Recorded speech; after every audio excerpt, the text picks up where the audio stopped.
What's good, YouTube? Welcome back to another video, and today I got you something very special, and not special in a way that is good. And sadly, Mr. Beast is getting exposed. Coming up a little bit, he's been a lot of evidence is coming out against him, and that he's not a good person and fraud, all this that, and we're gonna be reacting on this video. Get right into it. I'm not gonna hold you that much. Comment, like, subscribe, everything. Y'all know the vibes. And let's get it started. Well guys, I never thought I was actually going to say this, but it turns out Mr. Beast, aka Jimmy Donaldson, is a war criminal. He has so casually inflicted psychological torture on an ex-employee that he literally breaks down crying while trying to recount details. Forget about Ava Chris Tyson. This is not even related anymore. This is about Jimmy as a person and how terrible he is. Because Ava truly was the tip of the iceberg. One of the highest ranking members of Mr. Beast YouTube LLC for a long time was a known criminal on the sex offender registry. His criminal record. Wasn't this dude that, like, in the asylum video? I think I remember. Maybe I'm tripping. Maybe I'm on a Percocet. But wasn't this dude in, like, he used to wear like a red, no, not red, like a black mask? I don't know, bro. He used to wear a mask, I think. He used to hide his identity, I think. States that the person he did these things to was extremely young. We're talking under 13 years old, and he was only fired recently with allegations that Mr. Beast YouTube LLC is trying to clear his name from public record. Because of course, they don't want this to bite them in the ass. Things are getting extremely serious. Let's talk about it. I'm the developer of the game, The Tower. I wanted to make a tower defense game that had nearly infinite. After uploading the first video, which was I worked for Mr. Beast, he's a fraud, the much anticipated sequel has finally come out, titled I worked for Mr. Beast, he's a sociopath. In it, we see Jake Weddle being interviewed, a stand-up comedian who used to work at Mr. Beast YouTube LLC during 2019 and 2020 as a writer and someone who appeared in the video sometimes. Like in this video, destroying my friend's car and surprising him with a new one. As you can see, he's right here, and he was one of the people who got his car destroyed. And it was meant to be a surprise. Like, oh, they're about to come out, they're gonna see this huge rock on the car, they're gonna think it's a meteor. He knew about it, by the way. This is when things would start to go from real videos to more staged and fake videos. According to him, of course. Now what happens next is that he notices that he's barely making any money compared to how much the videos are generating. And he talks about the political nature of Mr. Beast YouTube LLC, how if you were on Jimmy's good side and you praised him and you stroked his ego, you'd appear in videos more and he would give you random bonuses. But when you were on the bad side, and Jake Weddle was on the bad side, you would get nothing. He would be in videos all the time, but he would then get edited out of the videos most of the time. He tells this to another writer that he really likes on the team, like, hey, you know, maybe we could negotiate a little bit, we can let them know about how we feel, etc, etc. The other writer was reluctant, but Jake convinced him. They both go and try to negotiate, or at least argue their case, and they immediately just are told, well, cool. The next day they show up, they're fired. Of course, Jake breaks down crying here because he didn't want the other writer to lose his job because that is actually crazy, bro. Like, imagine you have, like, you being treated like you're not getting the same treatment as everybody else. Let's say, like, you know what I mean, you glazing somebody, and okay, you're gonna appear more in videos. If you're not, bro, you're just gonna stay in the back, and if you talk or anything, bro, you're just gonna get edited out. You're gonna, bro, you basically, you're lucky if you're even there if you're not glazing him like every 24/7, bro.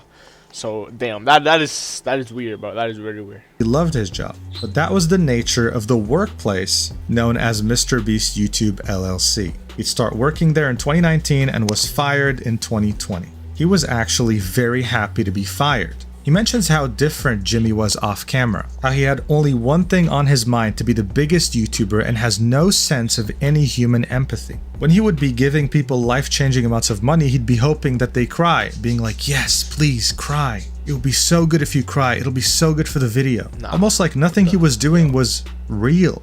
Jake moves on from— Personally, I watched Mr. Beast back then. I'm not saying I'm not in these people like, oh, I was here 100K.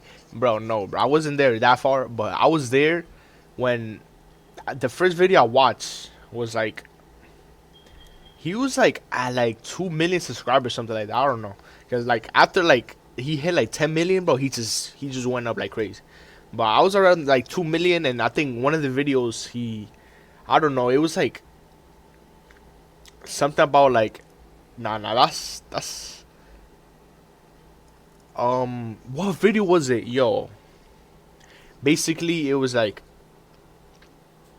last to touch the not a Tesla, the Lamborghini. It was a yellow Lamborghini, or it was something about whoever leaves this hot top, like, oh, some, I don't know, man. I'm yapping for.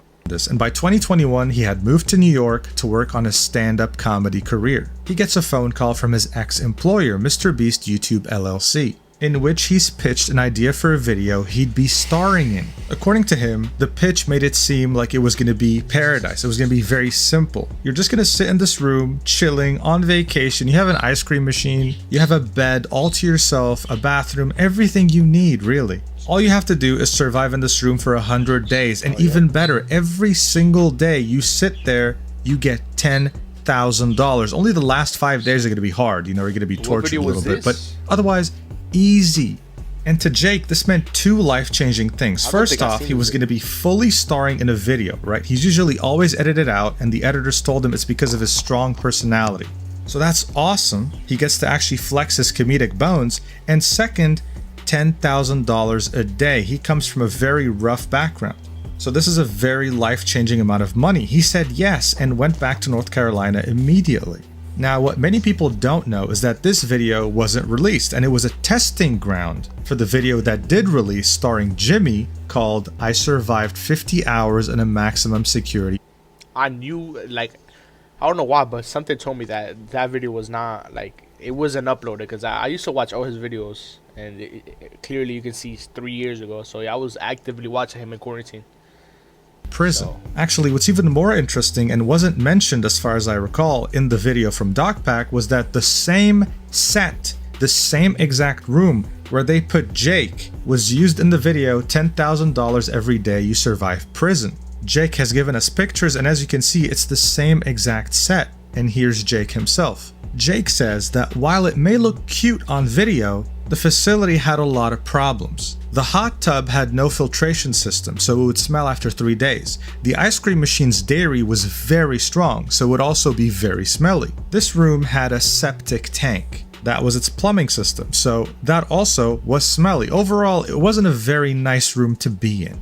And he had just agreed to a challenge of staying here for 100 days in solitary with no human contact. I wonder how long, like, he didn't even last more than 10 days.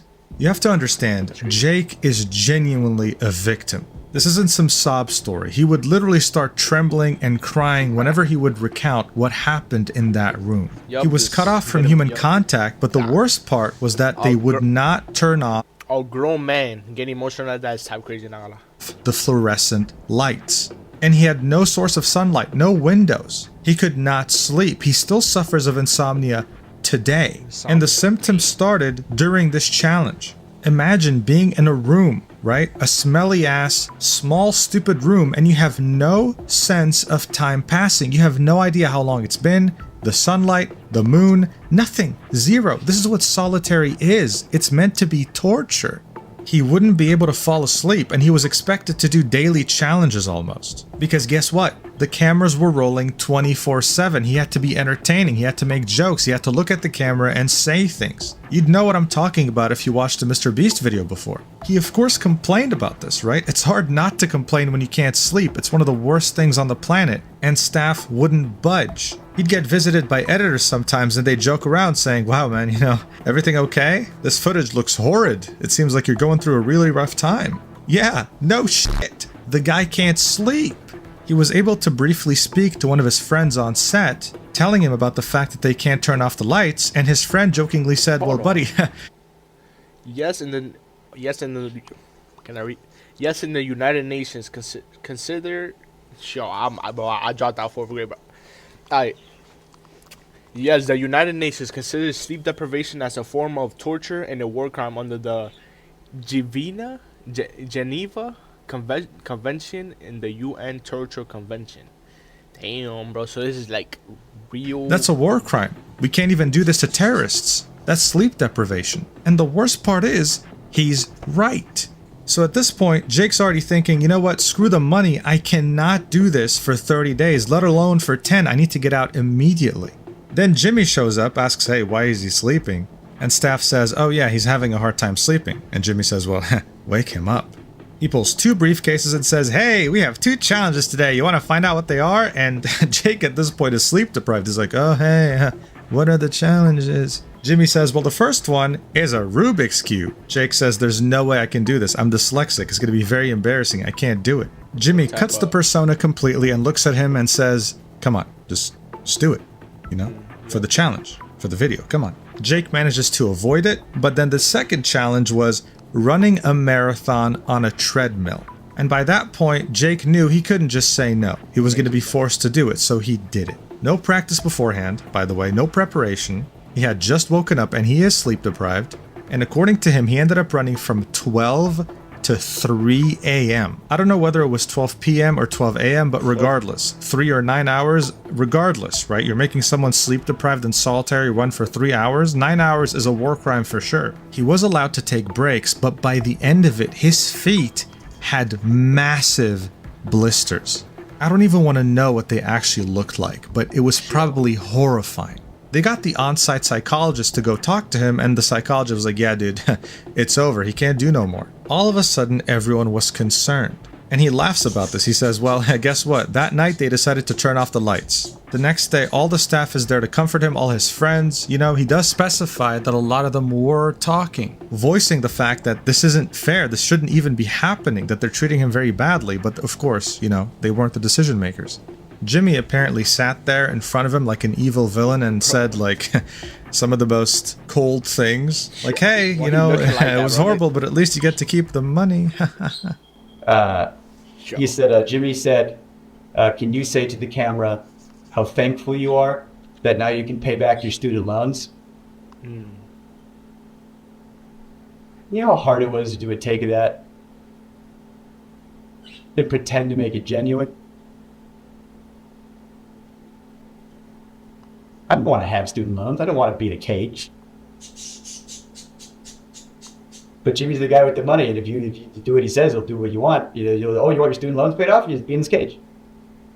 He got out of there and ended up having to pay $44,000 in taxes. So in reality, he got $56,000. Some people in the comments of DocPack's video argued that his symptoms showed that he has PTSD from this. Maybe. All I know is that he couldn't stop crying thinking about it, and that to me is enough. This is literal psychological torture mixed in with war crimes. Jimmy has a lot to answer for. And now, other than Ava Chris Tyson being an absolute disgusting weirdo, we now know that someone who used to work there as a high-ranking manager was on the sex offender registry. The dude even appeared in videos, and for some reason, right? What did I just say, bro? I'm telling you, my mind is so like, it remembers everything, bro. Sure. Chose to put on a mask. I wonder why he's trying to hide his identity. His charge is from the state of Delaware. The victim's age is from 1 to 11 years old. That is ridiculously young. And his charge is 4th degree sexual intercourse. Victim less than 18 years old. The excuse of...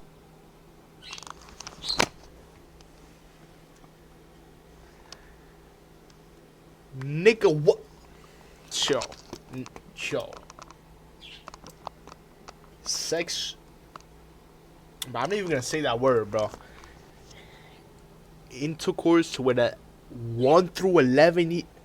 Yo, like. Oh, I didn't know doesn't pass now, Jimmy. Yup, this is ridiculous. By the way, you know how Mr.Beast has this philanthropic project called Team Seas where he clears oceans and seas and beaches of trash? Well, it turns out he left heaps of trash during the filming of a video near a body of water. At the end of that video, he actually says, if you're wondering, yes, we did ensure the lake was completely cleaned up after this video. DocPack ended up emailing the site in which Mr.Beast filmed, and they confirmed that he did indeed leave a lot of trash in this area. Interesting. The video ends with Jake crying but this time thanking Doc Pack profusely for finally letting him talk about this, something that he's been hiding inside of him for years. Not just out of fear of repercussion from Mr. Beast and his company, but also because he doesn't want his friends to lose their jobs. This isn't just some other controversy anymore. People's lives are at stake here. The Beast games right now that are going on with Amazon already are threatening people's very existence. And Jake showed us that this isn't the first time Jimmy has done this. We need answers and we need changes now, because this is unacceptable. Anyway, thank you for watching. It's 7 a.m. right now. I'm about to upload. Yo, y'all just heard what he just said? Yo, nah, bro. I mean, it's the end of the video. I'm not gonna hold you guys for longer. Yo, comment, like, sub. Know what I mean? Thank you for all the support. Thank you for watching this video. If you made it this far, love you, man. You matter. I matter. He matters. He matters. This matters. Everything matters, bro. So make sure to appreciate life, and I'm gonna see you on the next one, bro. Peace out.